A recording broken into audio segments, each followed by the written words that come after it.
നിങ്ങൾക്കറിയാം നാഗ്പൂർ ആ ഭാഗത്ത് മുസ്ലിം ഏരിയയിൽ തൊട്ടടുത്ത വില്ലേജിൽ മുസ്ലിംസുള്ള ഒരൊറ്റ ഹോട്ടൽ തുറക്കാൻ പറ്റത്തില്ല. അതിൻ്റെ ലൈസൻസും ഗവൺമെൻറ്, മുനിസിപ്പാലിറ്റി, പഞ്ചായത്ത്, കാരണം മുനിസിപ്പാലിറ്റി കഴിഞ്ഞുള്ള പഞ്ചായത്ത് 3 മാസത്തേക്ക് സസ്പെൻഡ് ചെയ്തു. കടകൾ ഉൾപ്പെടെ, കടകളുടെ മുസ്ലിം നടത്തുന്ന കടകൾ ഉൾപ്പെടെ സസ്പെൻഡ് ചെയ്തു.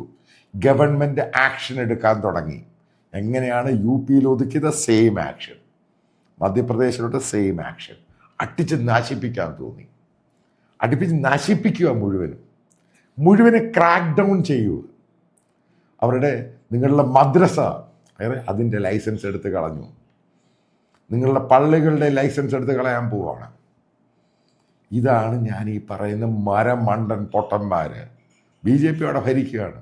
BJP ആണ് ആ മുനിസിപ്പാലിറ്റി ഭരിക്കുന്നത്. പഞ്ചായത്തും അവിടെ BJP ആണ്. അവിടെ കയറി മാന്താൻ പോയതിൻ്റെ ശിക്ഷയാണ് കിട്ടുന്നത്. ഒരെണ്ണത്തെ പോലും ഇല്ലാതെ അതിനകത്ത് ഇവിടെയും പെടാത്ത മുസ്ലിങ്ങൾ പോലും പെട്ടു. ഇതാണ് സാധാരണ എല്ലായ്പ്പോഴും ഉണ്ടാകുന്ന ഈ പൊട്ടന്മാർ കാണിക്കുന്നതിന് ഒന്നും അറിയാത്ത മുസ്ലിങ്ങൾ. അവൻ നടത്തിയ ഫാക്ടറി തുറക്കാൻ പറ്റുന്നില്ല, അവൻ്റെ കടകൾ, ഷോപ്പ്, അവൻ്റെ വ്യാപാരം, റോഡിൽ കൂടെ ഉന്തിയുള്ള കച്ചവടം അതുപോലും നടത്താൻ സമ്മതിക്കുന്നില്ല ഗവൺമെൻറ്. RSSകാരും BJP അല്ല, ഗവൺമെൻറ് സമ്മതിക്കുന്നില്ല. കാരണം തൊപ്പിയും വെച്ച് ഒരൊറ്റ ഒരുത്തിനെ കണ്ടുകൂടാ, ആ സ്ട്രീറ്റിലില്ല. എന്താ കാര്യം? എന്തിയാ പർദ്ദക്കാരും ചാക്ക് കെട്ടുകാരും അവിടെ കാണാനില്ലല്ലോ? എല്ലാവരും പോയല്ലോ, എവിടെ പോയി?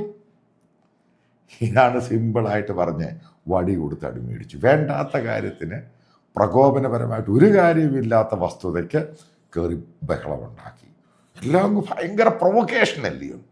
കേരളത്തിലെ സുഡാപ്പികൾക്ക് ഇത് പാഠമായിക്കോണം.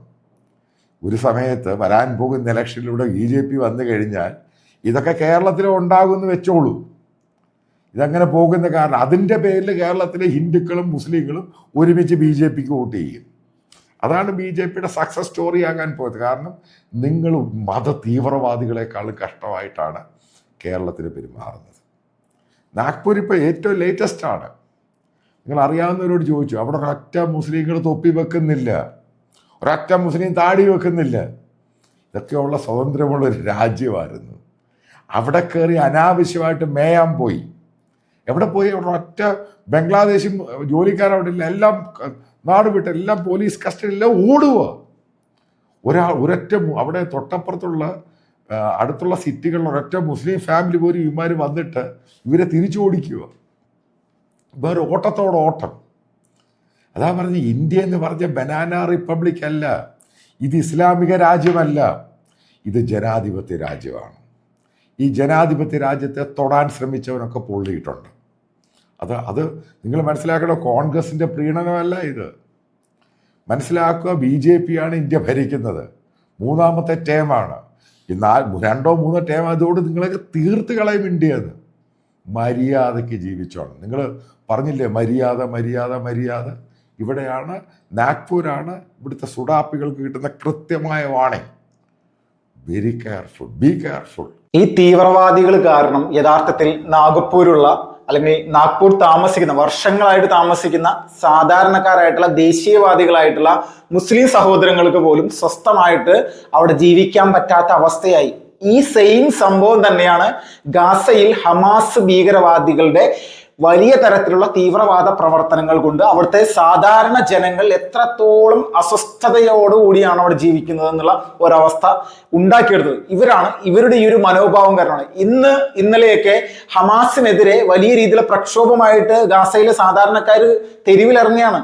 നിങ്ങൾ ഇതിൽ നിന്ന് പിന്മാറണം, ഞങ്ങൾക്ക് ഇവിടെ ജീവിക്കണം, ഞങ്ങൾക്ക് വീട് വേണം, കഴിക്കാൻ ഭക്ഷണം വേണം, ഞങ്ങളുടെ കുട്ടികൾക്ക് ഇവിടെ ജീവിക്കണം, വിദ്യാഭ്യാസം വേണം എന്നുള്ള രീതിയിലൊക്കെ പറഞ്ഞത്. അപ്പൊ നമ്മൾ ചിന്തിച്ചു നോക്കണം, ഈ ഭീകരവാദ സുഡാപ്പികൾ ഉള്ളതിന്റെ പേരിൽ നമ്മുടെ രാജ്യത്ത് തന്നെ വലിയ തരത്തിലുള്ള അസ്വസ്ഥത ഉണ്ടാക്കുകയാണ്. 2 മതവിഭാഗങ്ങളുടെ ഇടയിൽ ഈ തീവ്രവാദികൾ കിടന്നുകൊണ്ട് വലിയ രീതിയിലെ പ്രശ്നം ഉണ്ടാക്കുന്നു. BJP ആണ് ഇന്ത്യ മഹാരാജ്യം ഭരിക്കുന്നത് എന്നുള്ള ഒരു കാര്യം മനസ്സിലാക്കുക. ജമ്മു കാശ്മീരിൽ എങ്ങനെയാണ് ഭീകരവാദികളെ അല്ലെങ്കിൽ ഇതുപോലെയുള്ള സുഡാപ്പികളെ കേന്ദ്ര സേനയെ ഉപയോഗിച്ചുകൊണ്ട് നമ്മുടെ സർക്കാർ അടിച്ചമർത്തിയത്? എന്നും പോലീസിനെതിരെയും നമ്മുടെ രാജ്യത്തിനെ സംരക്ഷിക്കുന്ന സൈനികർക്കെതിരെയും കല്ലെറിയുക, ബോംബെറിയുക, അവരെ തെറി വിളിക്കുക, അവരെ കാണുന്ന സമയത്ത് കാർപ്പിച്ച് തുപ്പുക, ഇതൊക്കെയായിരുന്നു സുഡാപ്പികളുടെ പ്രധാനപ്പെട്ട പരിപാടി. 1000 രൂപയും 500 രൂപയും 2000 രൂപയും കൊടുത്ത് ഓരോരുത്തരെ ഇതിനു വേണ്ടി ഇറക്കും. സ്ത്രീകളെ അടക്കം ഇങ്ങനെയുള്ള കലാപരിപാടിക്കായിട്ട് ഇറക്കും. അപ്പൊ അവസാനം എന്താണ് ഉണ്ടായത്?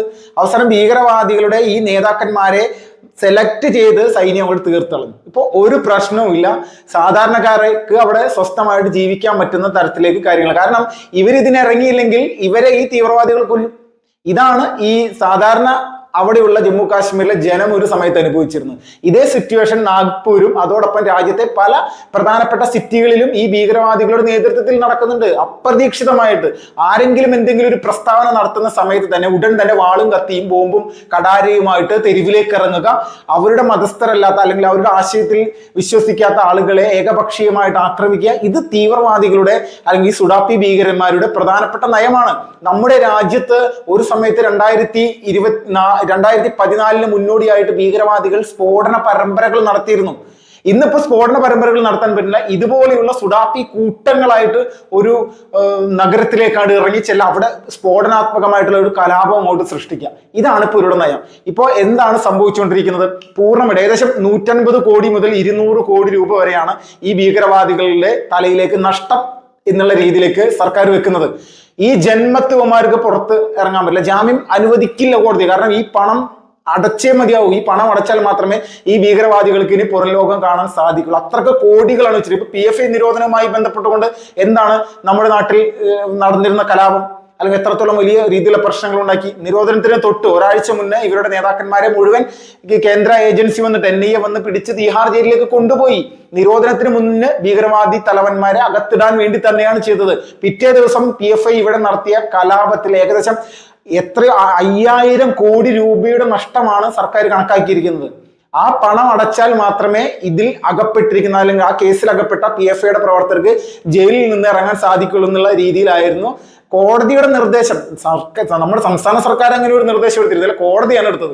എന്നിട്ട് അവസാനം 3 മാസങ്ങൾക്ക് ശേഷമാണ് പിണറായി വിജയൻ സർക്കാർ ഇതുമായി ബന്ധപ്പെട്ട് നടപടി സ്വീകരിച്ചത്. നമ്മൾ ചിന്തിച്ചു നോക്കണം.